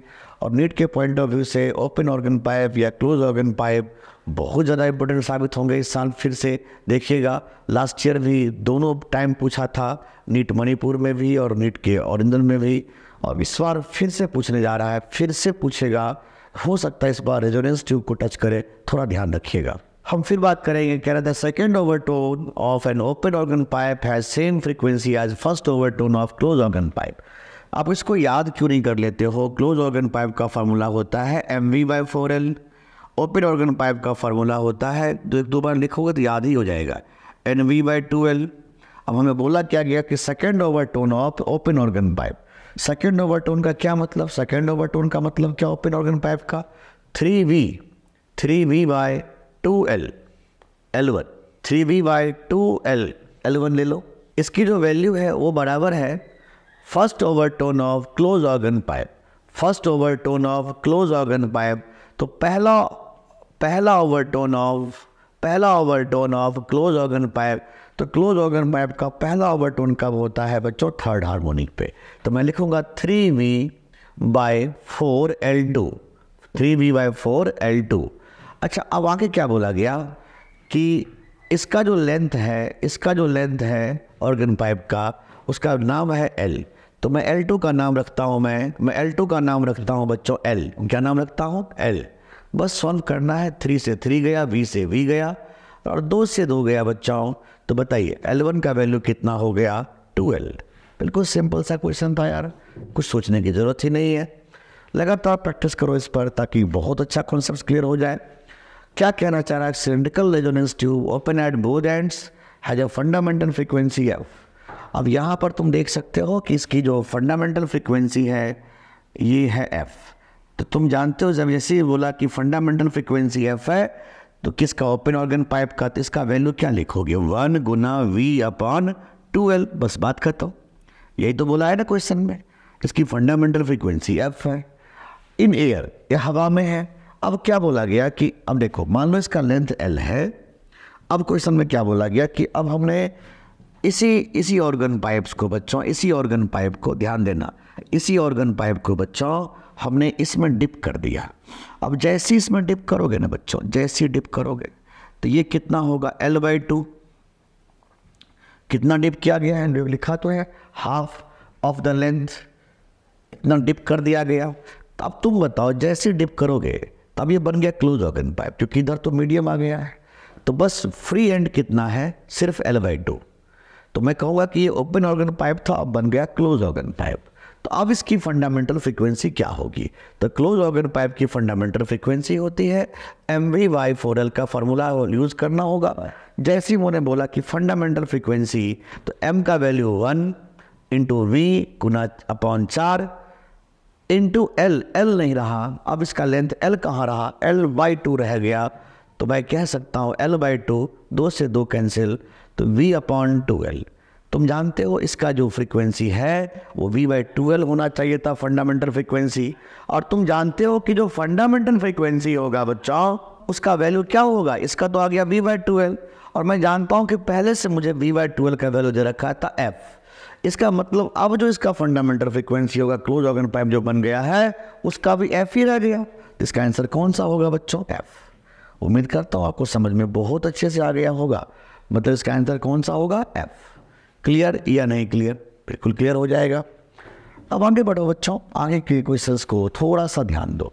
एक बहुत इंपॉर्टेंट बात बताने जा रहा हूँ, बहुत इंपॉर्टेंट बात। इससे पहले कि मैं कोई क्वेश्चन डील करो, एक नोटवर्दी पॉइंट है, वहाँ नहीं लिखा था, इसलिए पहले यहाँ पर लिख दिया हूँ। Difference in successive frequency of pipe. दो कोई भी पाइप हो, चाहे क्लोज ऑर्गन पाइप हो या ओपन ऑर्गन पाइप, सुन लो, दो लगातार फ्रीक्वेंसी के बीच के जो डिफरेंस होगा, सुनते जाओ, चाहे क्लोज ऑर्गन पाइप ले लो या ओपन ऑर्गन पाइप ले लो। तुम तो जानते हो कि क्लोज ऑर्गन पाइप में क्या होगा? V/4L, 3V/4L, 5V/4L, 7V/4L। Open organ pipe में V/2L, 2V/2L, 3V/2L, ऐसे चलता रहेगा। तो मैं कह रहा हूँ कोई भी दो फ्रीक्वेंसी, लगातार फ्रीक्वेंसी के बीच के सेपरेशन के बीच के जो डिफरेंस होंगे वो हमेशा होते हैं V/2L। कितना होते हैं बच्चों? हमेशा V/2L। अब यहाँ पर क्या बोला गया?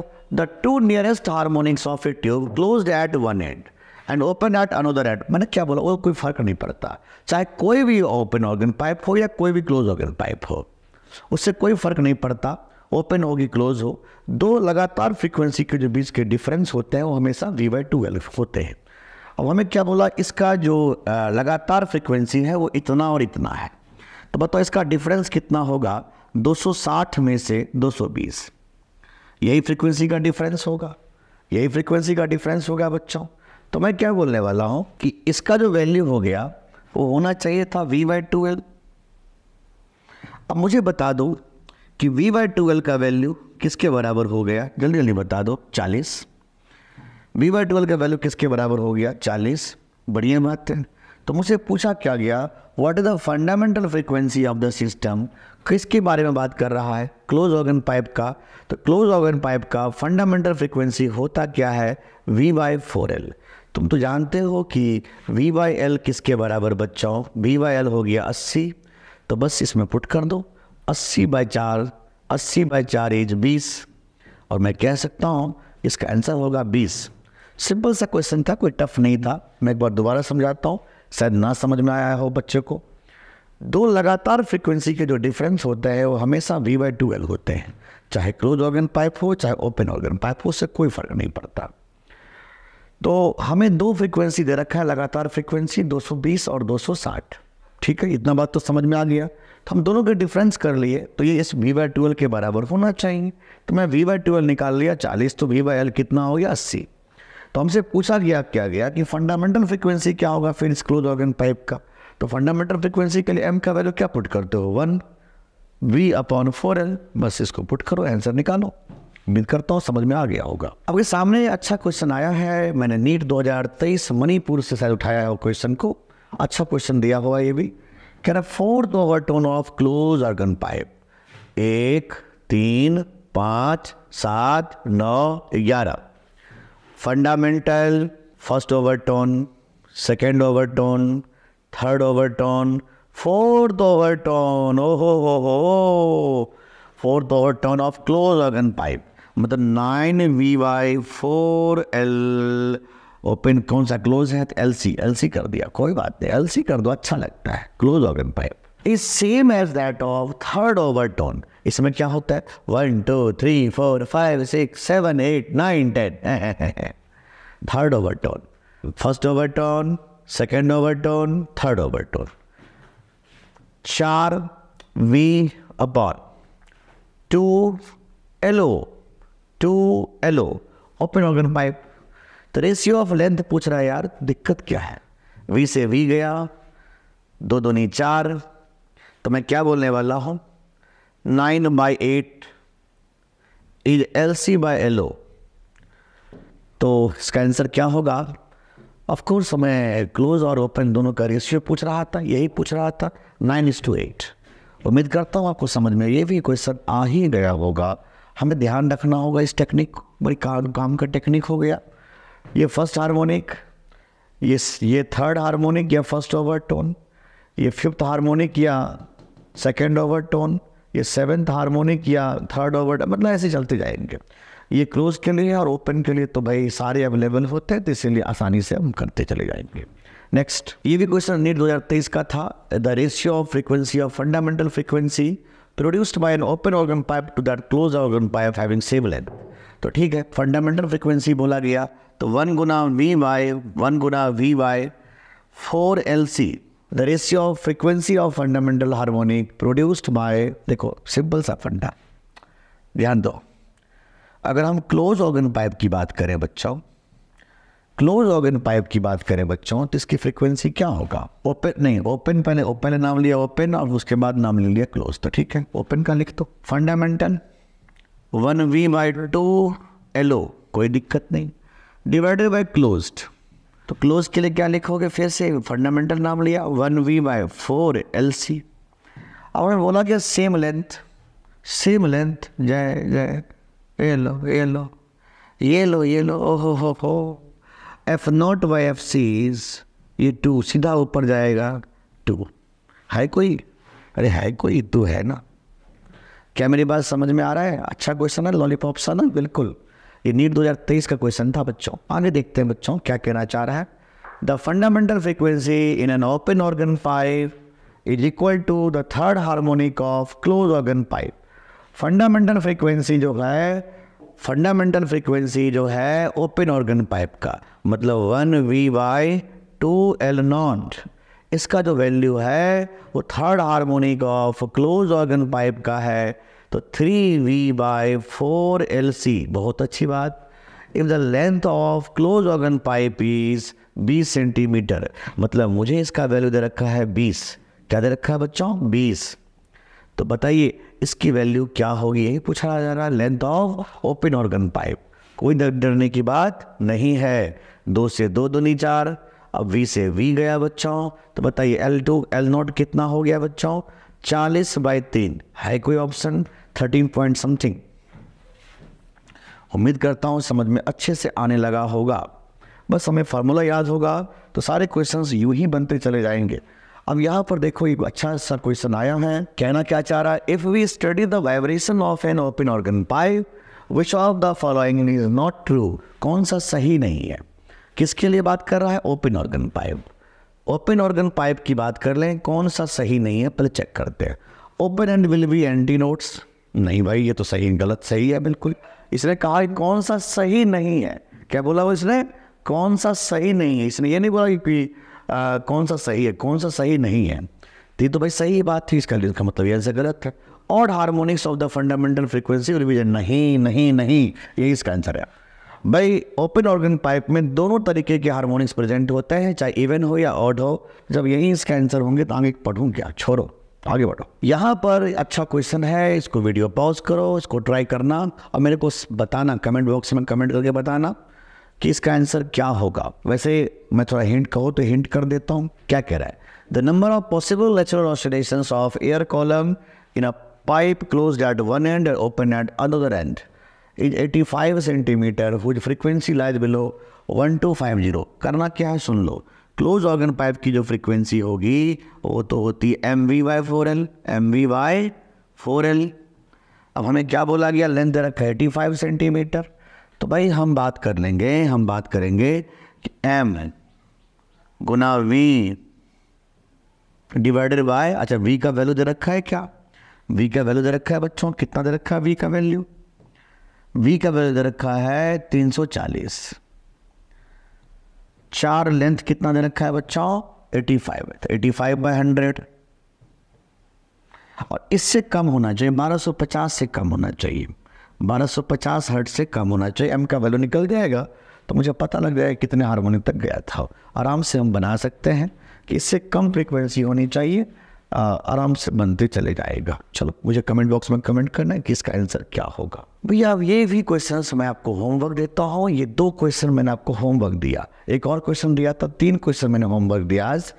तो इस तीनों क्वेश्चंस को मुझे ज़रूर कमेंट बॉक्स में कमेंट करना। ये बहुत अच्छा क्वेश्चन है, हो सकता है ये नीट के प्रॉब्लम हो सकता है इस साल, थोड़े ध्यान से करिएगा। बहुत ही अच्छा क्वेश्चन है, मेरे को ऐसा लगता है कि ये क्वेश्चन पूछने लायक क्वेश्चन है इस साल। थोड़ा सा ध्यान से करिएगा इसको और मेरे को कमेंट बॉक्स में कमेंट करिएगा। वैसे मैं देखो पक्का तो है नहीं कि कौन सा क्वेश्चन पूछेगा, हाँ हमारा प्रेडिक्शन होता है, हम उम्मीद करते हैं कि नहीं ऐसा ही क्वेश्चन पूछे जा सकते हैं। चलो आगे बढ़ो। हम एक बात और नाम लेंगे, एंड करेक्शन। क्या नाम ले रहे हैं? And correction. होता क्या है बच्चों, हम लोग बेसिकली समझते थे पहले क्या कि जो नोड होते थे वो यहाँ होते थे और एंटी नोड यहाँ होते थे, लेकिन ऐसा होता नहीं था, ऐसा होता नहीं है। एंटी नोड अपने पोजीशन से आगे थोड़ा खिसक जाता है, यहाँ आ जाता है। तो ये जो करेक्शन देख रहे हैं इसे कहते हैं एंड करेक्शन। ये एंड करेक्शन को लिखते हैं ई से, इसका वैल्यू होता है 0.6 गुना रेडियस ऑफ पाइप, ये होता है एंड करेक्शन। तो यहाँ पर अगर हम बात करें कि L प्लस ई किसके बराबर होगा तो λ/4।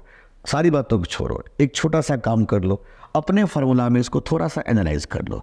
जहाँ L लिखते थे वहाँ L प्लस ई लिख दो, वेर ई का वैल्यू कितना होता है 0.6R। ये क्लोज ऑर्गन पाइप को थोड़ा सा मैंने मॉडिफाइड फॉर्म में लिख दिया था।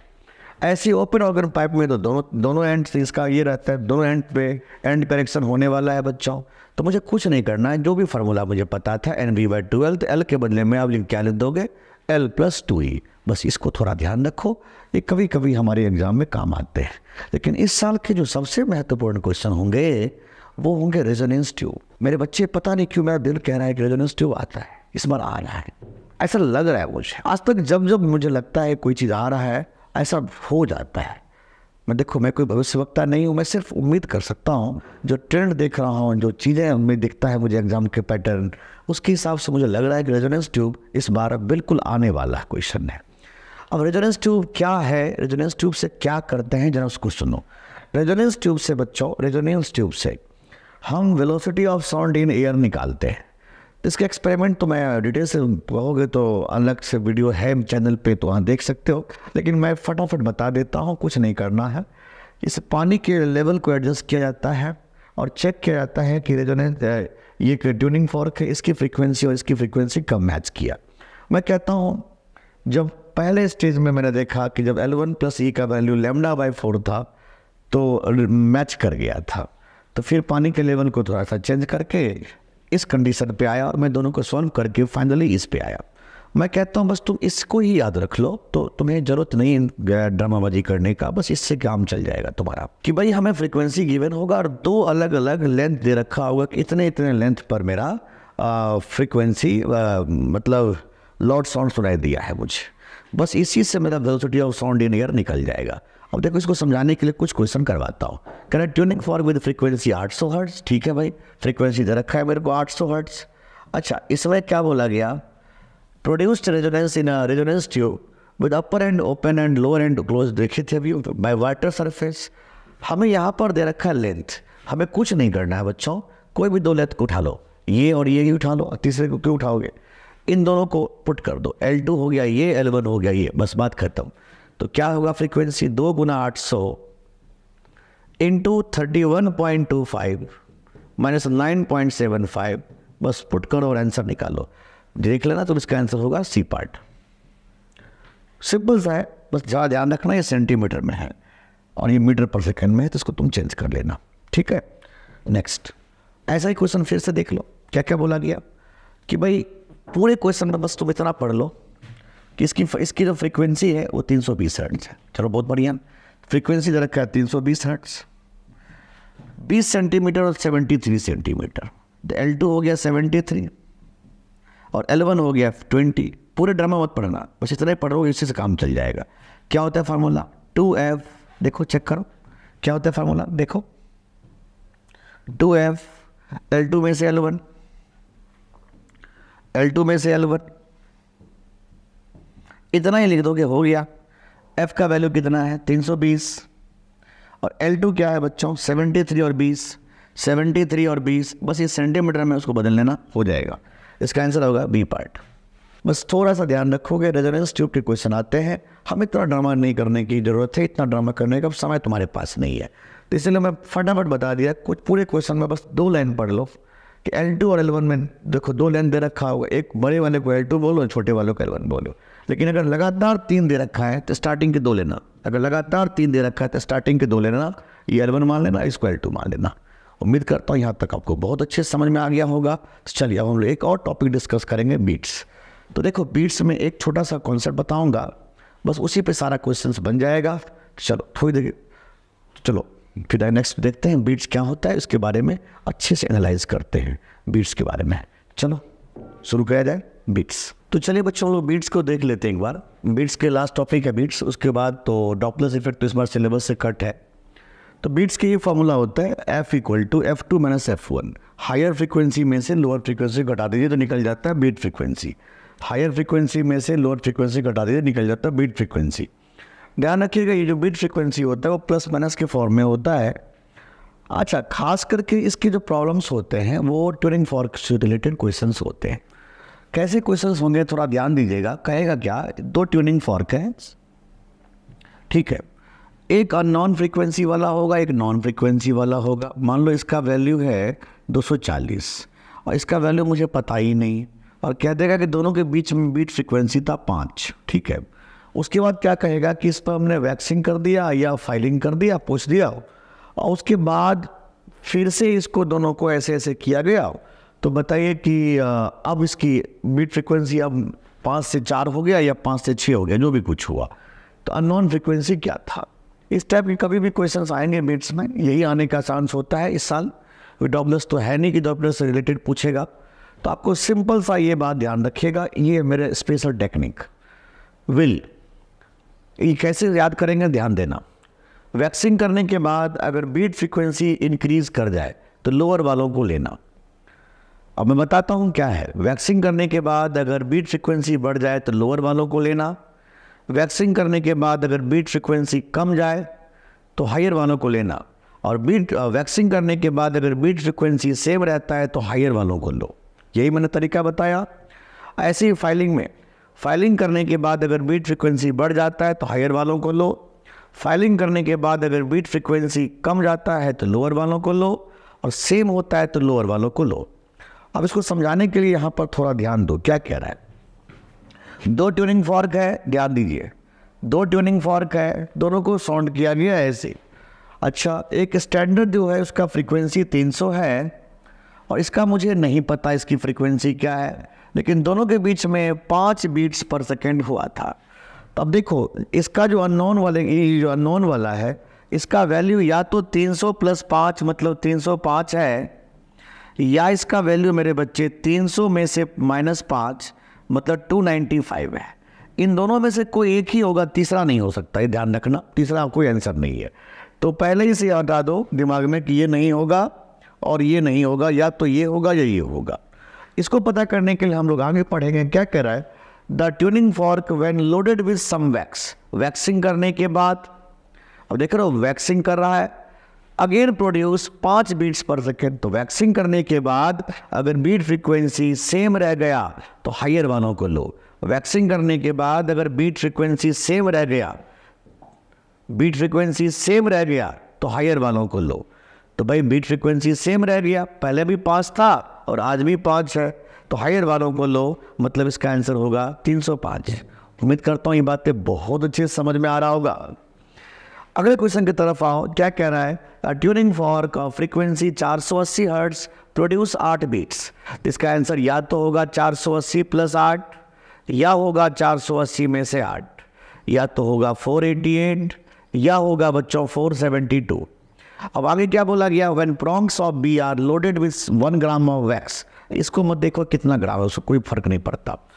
The number of beat becomes 3 beats per second. ओ हो, पहले था 8 बीट्स, अब इसका हो गया 3 बीट्स। तो मैंने क्या बोला, वैक्सिंग करने के बाद अगर बीट फ्रीक्वेंसी बढ़ जाता है, फिर से सुनना, वैक्सिंग करने के बाद अगर बीट फ्रीक्वेंसी बढ़ जाता है तो लोअर वालों को लो। वैक्सिंग करने के बाद अगर बीट फ्रीक्वेंसी घट जाता है तो हायर वालों को लो। तो पहले 8 था, अब 3 हो गया, मतलब घट गया, तो हायर वालों को लो। तो बस इसका आंसर होगा 488। उम्मीद करता हूँ ये बात भी समझ में आ गया होगा।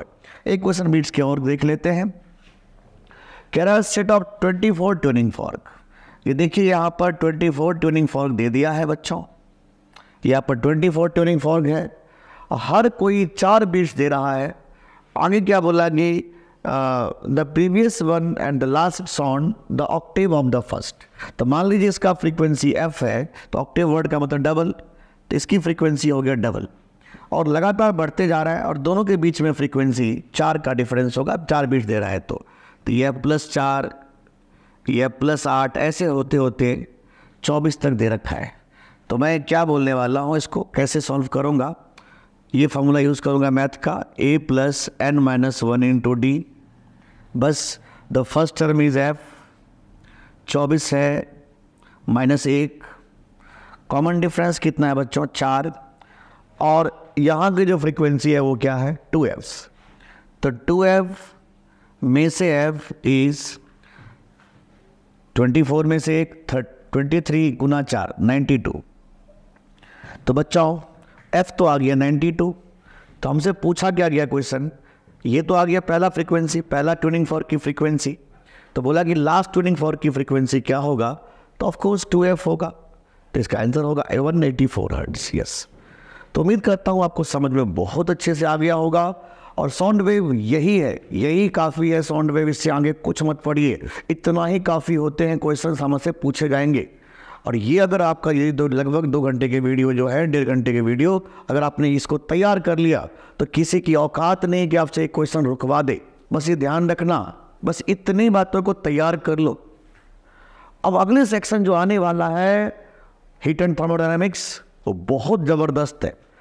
मैं आपको कल मिलेगा हीट एंड थर्मोडायनामिक्स का 2 पार्ट्स में मैंने तोड़ दिया, क्योंकि चैप्टर बहुत बड़ा चैप्टर है। एक में थर्मोडायनामिक्स को कर दिया हूँ, एक में हीट को कर दिया हूँ। तो उम्मीद है दोनों को बहुत अच्छे से एंजॉय करना, क्योंकि 5 क्वेश्चन का सवाल है भाई, उसमें से 5 क्वेश्चन आने हैं, पक्के आने हैं, इसमें कोई संदेह किसी को नहीं होना चाहिए। अब बहुत शानदार तरीके से पढ़ना मेरे बच्चे, बहुत उम्मीद है आप लोगों से। आप लोग इतना मेहनत कर रहे हो, इस कुछ ही दिनों में ना मैं आपको जानता हूँ, थोड़े दिन से आप भी मुझे जानने लगे हो, और थोड़ा बहुत हम भी आपको जानने लगे हैं। हमें ऐसा भरोसा हो गया है कि आप बहुत कुछ कर सकते हो। कई कमेंट्स आते हैं कि सर बहुत परेशानी हो रहा है, बहुत फ्रस्ट्रेशन में चल रहा हो, कैसे होगा मेरा सिलेक्शन।